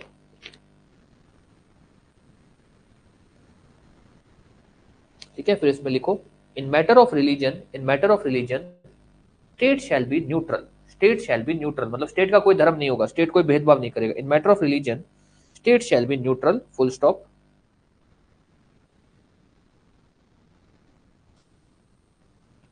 Secularism is neither anti god nor pro God, ना तो वो भगवान के खिलाफ है ना ही, सेकुलरिज्म इज ना तो वो भगवान के खिलाफ है ना ही भगवान के पक्ष में। जो मैंने वो बातें नहीं, सेकुलरिज्म ये वो ये is either neither anti-God nor pro-God. It provides that state shall not discriminate on ground of religion. जो आपने वो शुरू में लिखा ना सेकुलरिज्म का मतलब क्या है, बस वही लिख रहे हैं अपने, ऑन ग्राउंड ऑफ रिलीजन। ये इस केस में बोला गया था कि भैया सेकुलरिज्म आपका बेसिक फीचर भले ही है, पर इसका मतलब ये नहीं है कि आप उसके नाम पे कुछ भी कर रहे हो। आप धर्म के नाम पर भेदभाव नहीं कर सकते, सभी धर्म एक साथ रहेंगे, एक इक्वल ट्रीट किए जाएंगे, ये नहीं है कि कुछ भी कर रहे हो। ये इसमें लिखा गया, secularism is neither anti god nor pro god, state shall not discriminate on ground of religion. ठीक है, secularism was held as basic feature of constitution of India. Sorry अगर मैं भूल गया था केस बताना, ये केस लिख लेना, एक एसपी मित्तल लिख लेना। अब आ जाओ मुद्दे पे। हमने सेकुलरिज्म के बारे में आपसे जब भी पूछा जाएगा, पहली बात तो मैं आपको इसके अंदर प्री के क्वेश्चन बता देता हूँ। कौन सा केस था जिसमें सेकुलरिज्म को बेसिक फीचर माना गया, एसआर बोमई।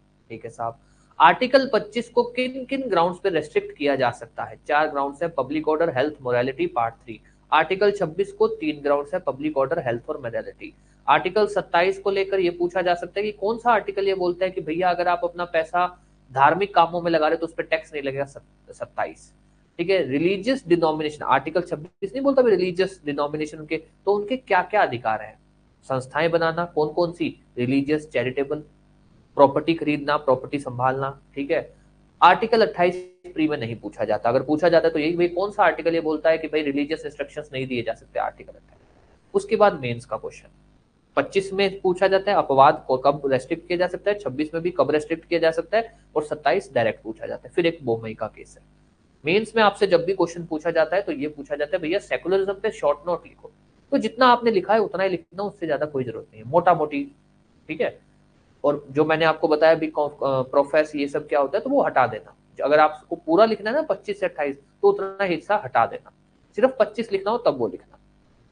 ठीक है, तो अगर वो बोले भैया सेकुलरिज्म क्या है और उस पर लिखो, तो पहले सेकुलरिज्म बताना किस संविधान से, सेकुलरिज्म प्रियम्बल में लिखा हुआ है, किस अमेंडमेंट से ऐड हुआ, ये सब हो गया जी। उसके बाद सेकुलरिज्म 25 से 28 है, 25 क्या बोलता है, 26 क्या बोलता है, 27 क्या बोलता है, 28 क्या बोलता है। लीडिंग केस लो, एक एसआर बोमई लिख देना और एसपी मित्तल, एसपी मित्तल तो इसलिए लिख देना भैया रिलीजियस डिनोमिनेशन का क्या मतलब है। अब आ जाओ कुछ एक छोटी मोटी बातें हैं जो इस धार्मिक धर्म निरपेक्षता को लेकर विवाद उठे जो समय समय पे। एक विवाद ये उठा कन्वर्जन का, कि क्या मैं अपने धर्म को प्रचार के लिए लोगों का कन्वर्जन करा सकता हूँ क्या, मैं चाहता हूँ कि मेरा धर्म सब जगह हो, हर आदमी मेरे धर्म से कनेक्टेड और मैं उसको बोलूँ मेरे धर्म को लेगा, अगर मेरे धर्म को एक्सेप्ट करता है मैं तेरे को 10,000 रुपए दूंगा, अगर तू मेरे धर्म में आता है तो मैं तेरे को हर महीने 10,000 रुपए दूंगा, या फिर अगर तेरे को मेरे पास नौकरी करनी है तो तेरे को ये धर्म अपनाना पड़ेगा। क्या मैं ऐसा करवा सकता हूँ क्या? क्या अपने धर्म के प्रचार प्रसार के लिए मैं लोगों का धार्मिक कन्वर्जन करवा सकता हूँ क्या? तो एक केस लॉ है। वैसी नॉर्मल बात कर रहे हैं, याद हो तो लिख लेना, वैसी बात कर रहे हैं, Rev Stainislaus versus State of एप्पल, जिसमें ये बोला गया था कि भैया धर्म के प्रचार प्रसार में आप फोर्सफुल कन्वर्जन नहीं करवा सकते। उस केस में आप ये नहीं बोल सकते ये तो हमारे प्रचार प्रसार में है, नहीं। कोई अपनी इच्छा से, आप अपने धर्म की बातें बताओ, अच्छी बातें बताओ, ये सब बताओ, कोई अपनी इच्छा से आपके धर्म में आ रहा है तो आ सकता है, पर आप फोर्सफुली कन्वर्ट नहीं कर सकते हो। फोर्सफुली मतलब कोई लालच देकर, डरा के, धमका के, कैसे भी, ये एक चीज हो। चलो जी, उसके अलावा साहब, उसके अलावा कोई और कुछ भी ऐसा विवाद जिसको लेकर लगे कि यार बहुत ही अच्छा इंटरप्रिटेशन दिया धर्म को लेकर, तो वो है शायरा बानो का केस। अब ये क्या है?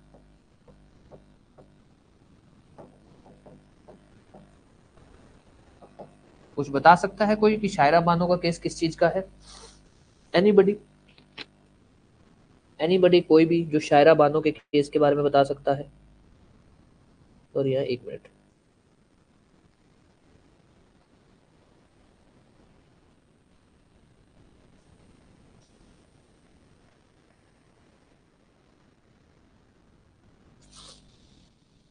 एनीबडी जो शायरा बानो के केस के बारे में बताया जाता है?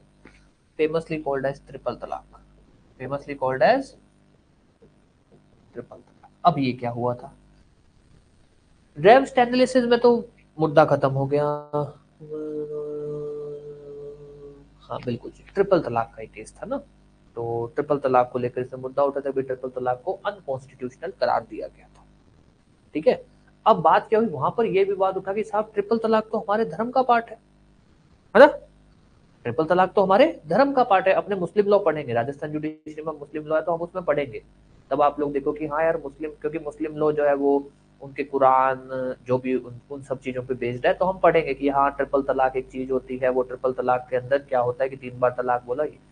अब वहां विवाद ये उठा, उन्होंने बोला कि सर ये हमारे धर्म का पार्ट है, हमारा धर्म का क्या कह सकते हैं प्रैक्टिस है, आप कैसे रोक सकते हो? तो वहां पे सुप्रीम कोर्ट ने बोला कि भैया आपके धर्म का पार्ट है, इसका मतलब ये नहीं है कि उस पर सेकुलरिज्म लग जाएगा, कि अगर आपके धर्म की कोई भी चीज है और हम उसको कंट्रोल कर रहे हैं और बोल रहे हैं कि यार ये गलत है, और आप बोल रहे हो क्यों क्यों हमारा धर्म है हम कुछ भी करें, नहीं सर। जस्ट बिकॉज कोई भी चीज आपके धर्म से कनेक्टेड है तो आप उसको सेकुलरिज्म में नहीं ले आओगे। सेकुलरिज्म मतलब कि हम जो मर्जी करें, नहीं सर। सेकुलरिज्म का सिद्धांत सिर्फ उन्हीं चीजों पर लगेगा जो आपके धर्म के लिए इजेंशियल है, धर्म के लिए इजेंशियल। तो ये जो केस था इसके अंदर एक्चुअली में, इससे पहले भी आ गया था, बट एक्चुअली में इसके अंदर इंटरप्रेट किया गया था doctrine of essential religious practice. ऐसी कोई भी धार्मिक चीजें जो धर्म के लिए जरूरी है, कि जिनके बिना आपका धर्म खत्म हो जाएगा, जिनके बिना आपका धर्म, कहते हैं धर्म की मेन बात ये है। अब जैसे कि मान लो हिंदू धर्म है, तो हिंदू धर्म के अंदर मेन मेन क्या है कि भैया हिंदू धर्म में जो शादी होती है वो हिंदू जो भी सिस्टम है उस हिसाब से होती है कि 7 फेरे और ये सब, उसमें अगर इंटरफेयर करे तो गलत है। हिंदू धर्म में मंदिर है, आप लोग मंदिर जा सकते हो, आ सकते हो, मंदिर ऐसे गुंबद बनेगा, ये वो आपका धर्म का पार्ट है। अगर मान लो कल को मंदिर खत्म होता है तो आपके धर्म का प्रचार प्रचार प्रसार, या लोग आपके धर्म के बारे में जानना कम कर जाएंगे, ये सब। अब आप बोल दो कि जी साहब हिंदू धर्म में तो सती सिस्टम पहले से चलता आ रहा है, आप कौन होते हो रोकने वाले? नहीं सर, सती सिस्टम बंद हो जाएगा तो आपके धर्म पे क्या फर्क पड़ जाएगा? कोई फर्क नहीं पड़ेगा।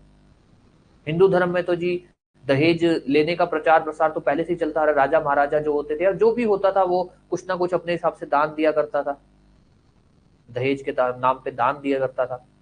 नहीं सर, अगर वो नहीं भी दिया जाएगा क्या फर्क पड़ जाएगा? तो यहाँ पर डॉक्ट्रिन निकाला गया इजेंशियल रिलीजियस प्रैक्टिस की। सेकुलरिज्म किसको लगेगा? सेकुलरिज्म सिर्फ इजेंशियल चीजों को लगेगा, कि आप कुछ भी कर सकते हो, कैसे भी कर सकते हो, वो सिर्फ उन चीजों को लगेगा जो आपके धर्म की इजेंशियल है, जरूरी है, जिनके बिना आपका धर्म खत्म हो सकता है। उसके अलावा कोई भी चीजें जो आपके धर्म से कनेक्टेड हो सकती हैं पर वो इजेंशियल नहीं मानी जाएंगी, उनका आप सेकुलरिज्म का बेनिफिट नहीं ले सकते। ये सबसे मेन क्वेश्चन है जब आपसे पूछा जाए कभी भी कि क्या यूनिफॉर्म सिविल कोड और जो ये धर्म और इसको, तो वहां आप बोलोगे सर यूनिफॉर्म सिविल कोड, जो सेकुलरिज्म का जो कॉन्सेप्ट है वो इसेंशियल चीजों को लगता है, सिर्फ कुछ भी जो धर्म से कनेक्टेड है वो सेकुलरिज्म नहीं है। वहां पर उसको लगेगा कि यार मतलब ऐसी क्या बात, फिर वहां पे आप उसको समझाना कि doctrine of essential religious practice क्या है। Doctrine of essential religious practice ये है साहब, शायरा बानो के केस के अंदर सुप्रीम कोर्ट ने, जब नाम बता देंगे अपने, उन्होंने ऐसी बात बोली। तो जो सेकुलरिज्म का कॉन्सेप्ट है वो किस पे लगता है, सिर्फ धर्म की इसेंशियल चीजों पे। आप ऐसा नहीं कि धर्म से कनेक्टेड कुछ भी और उसको भी सेकुलरिज्म में घुसा लो कि हम कुछ भी नहीं जी, अगर उसको हटा भी दे तब भी धर्म को फर्क नहीं पड़ेगा ना, तो वो सेकुलरिज्म का पार्ट नहीं है, उस पर आप सेकुलरिज्म का बेनिफिट नहीं ले सकते। ये है, तो इसीलिए जब ये यूनिफॉर्म सिविल कोड बनाए जाते हैं, अगर कल को फ्यूचर में और पूरे भारत में लागू किए जाते हैं, और उसके अंदर कुछ भी ऐसी चीजों को कंट्रोल किया जाता है जो आपके धर्म की इसेंशियल चीजें नहीं है। धर्म की इसेंशियल बहुत कम चीजें होती हैं, आपके धर्म की जो भी किताब होगी, आपके धर्म के जो भी मानने के तरीके होंगे, आपके मंदिर मस्जिद होंगे, जो भी ये सब कुछ एक बेसिक चीजें सिर्फ वो। उसके अलावा जितनी भी आपकी चीजें होती है, मान लो कुछ भी, मान लो आपके धर्म में शादी का तरीका, डाइवोर्स का तरीका, आपके धर्म में बच्चे करने, कुछ भी ऐसा वैसा कुछ भी है, वो सब आपके धर्म की इसेंशियल चीजें नहीं है। वहां पर जब आप ये बातें बोलोगे तो एग्जामिनर को लगेगा कि यार ये बंदे ने पढ़ा है सेकुलरिज्म सही तरीके से। ठीक है, तो ये कुछ एक दो केस लॉ, एक रेव स्टैंडलिस जिसमें बोला गया कि भैया फोर्सफुल कन्वर्जन नहीं करवा सकते हो, लालच देके नहीं कर सकते, आप प्रचार प्रसार करो, कोई खुद से जुड़ता है तो जुड़ सकता है। ये था शायरा बानो वाला। शायरा बानो तो आप लोग सभी जानते हो, ट्रिपल तलाक, जिसके अंदर ये डॉक्ट्रिन निकाला गया था, इसेंशियल रिलीजियस प्रैक्टिस। ये जो सेकुलरिज्म का कंसेप्ट है वो सिर्फ इसेंशियल रिलीजियस प्रैक्टिस को लगेगा। ये क्या है, ऐसी कोई भी चीजें जो धर्म से कनेक्टेड है और जो धर्म का मेन पार्ट है, कि जिनको अगर बाहर निकाल दिया जाए तो धर्म खत्म हो सकता है, सिर्फ उन्हीं को सेकुलरिज्म लगेगा। उन्हीं चीजों को कभी भी, उन्हीं चीजों में कभी भी इंटरफेयर नहीं किया जा सकता, बाकी सभी चीजों में इंटरफेयर किया जा सकता है। ये है आपका जो भी एक दो छोटे मोटे, जैसे शायरा बानो आया, फिर आपका वो state of Tamil Nadu versus animal welfare board Jallikattu वाला, इसमें भी यही हुआ था कि वो जो जानवर वाला जो था उसको बंद कर दिया था। उन्होंने भी ये कहा कि हमारे धर्म का पार्ट है, तो उन्होंने बोला इसेंशियल पार्ट है क्या तुम्हारे धर्म का, इसमें भी यही बोला इसेंशियल पार्ट है क्या तुम्हारे धर्म का। वहां भी सुप्रीम कोर्ट है यार ये इसेंशियल पार्ट नहीं है, इसके बिना भी आपके धर्म को कोई फर्क नहीं पड़ेगा, तो हम इसमें इंटरफेयर कर सकते हैं, हम इसमें, क्योंकि जब भी कोई धर्म का मामला होता है सामने वाली पार्टी जो भी जाती है वो यही बोलती है कि सर हमारे धर्म में इंटरफेयर कर रहे हैं। तो सुप्रीम कोर्ट ने कंसेप्ट ही निकाल दिया कि तुम्हारे धर्म का मेन पार्ट नहीं है ना, हम इंटरफेयर कर सकते हैं या राज्य इंटरफेयर कर सकती है। तुम्हारे धर्म का अगर ये मेन पार्ट है कि इसके बिना तो तुम्हारा धर्म ही खत्म हो जाएगा, तब तुम बताओ, तब तुम बताओ कि हाँ गलत है। ये है आपका दो चीजें लिखनी है, इसको लिखवा दूं, वैसे इंपॉर्टेंट मतलब पूछे नहीं जाएंगे कभी भी, अगर बोलते हो तो लिखवा देता हूं। पूछिए आपसे जितनी अपने ने पढ़ी है ना, सेकुलरिज्म क्या है, किस केस में सेकुलरिज्म को बेसिक फीचर बोला गया था, आर्टिकल 25 से 28 क्या बोलते हैं, आर्टिकल 25 से 28 के अंदर जो रिलीजियस डिनोमिनेशन है उसका केस लॉ एसपी मित्तल वाला, बस। उसके बाद कंक्लूजन मैंने बताई दिया, अभी कंक्लूजन में आप क्या लिखोगे कि देयरफॉर हम ये कह सकते हैं कि जो हमारा सेकुलरिज्म का कॉन्सेप्ट है वो ये है कि राज्य का कोई कानून नहीं है, राज्य सभी कानून को इक्वली ट्रीट करेगा, ये वो, ये कंक्लूजन। इसको लिखना है तो लिखवा देता हूँ, इम्पोर्ट मतलब आपके एग्जाम पॉइंट ऑफ व्यू से इंपॉर्टेंट नहीं है ये। हाँ, इंटरव्यू में कभी भी पूछ लिया जाए तो बता देना, अच्छी चीज है, आपके काम आ जाएगी।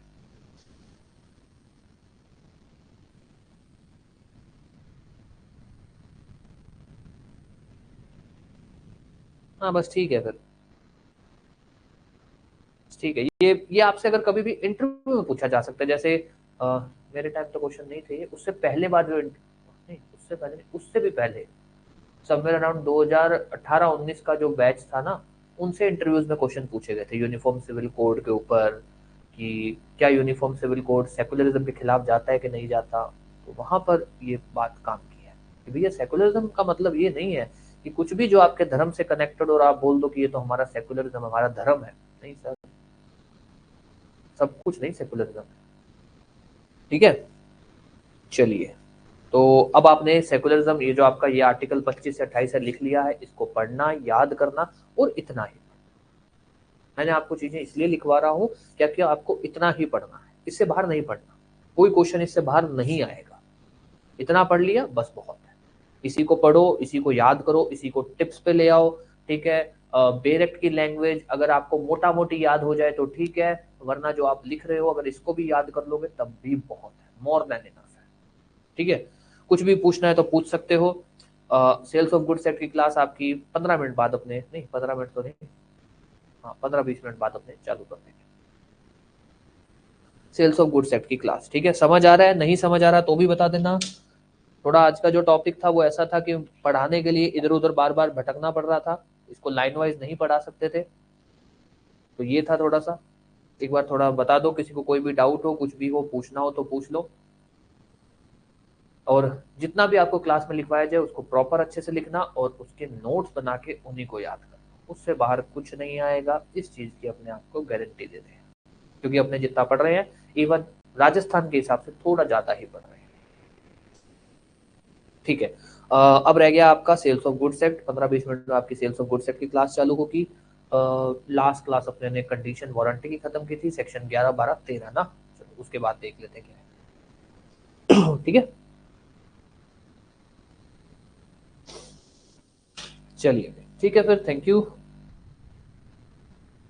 कुछ पूछना है तो पूछ लो, क्लास अपनी तरफ से खत्म है, बट स्टिल कुछ पूछना है तो पूछ लो, मैं वेट कर लेता हूँ। हाँ जी बिल्कुल लिख सकते हो, सबरीमाला टेम्पल केस लिख सकते हो। सबरीमाला, सबरीमाला वैसे तो एक्चुअली में सबरीमाला आर्टिकल 24 और 21 में आता है। सबरीमाला आर्टिकल 24 और 21 में आता है, पर उसके अंदर उन्होंने धर्म की बात भी की थी, वहां भी आप यही बोल सकते हो। वैसे तो सबरीमाला आर्टिकल 24 वुमेन के ऊपर था ना सबरीमाला वाला, तो आर्टिकल 24 और आर्टिकल 21 में आता है वैसे तो मेन। पर आप चाहो तो लिख सकते हो कि भैया सबरीमाला के अंदर भी ये था कि भाई हर आदमी के अधिकार है अपना, तो औरतों के पास क्यों नहीं है, औरत भी तो अपने हिसाब से अपने मंदिर जा सकती है, कौन रोक सकता है उसको। ये था सबरीमाला मंदिर, सबरीमाला टेम्पल का केस, है ना।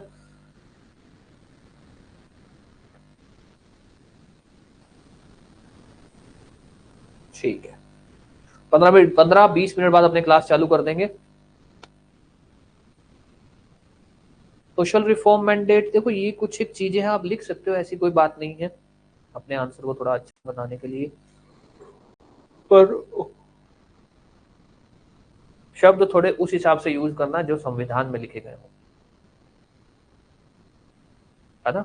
जैसे मौलिक अधिकार, सब्जेक्ट टू फंडामेंटल, सब शब्द जो है, वर्डिंग जो है, थोड़े उस हिसाब से यूज करना जो आपके संविधान में लिखी, थोड़ा सा ये ध्यान रखना।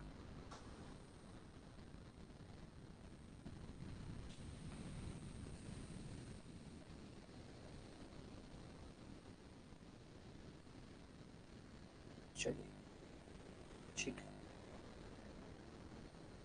Okay then. 15-20 मिनट का अपना ब्रेक है, उसके बाद अपने सेल्स ऑफ गुड्स एक्ट की क्लास चालू कर देंगे। क्लास से 5 मिनट पहले मैं आपको मैसेज कर दूंगा,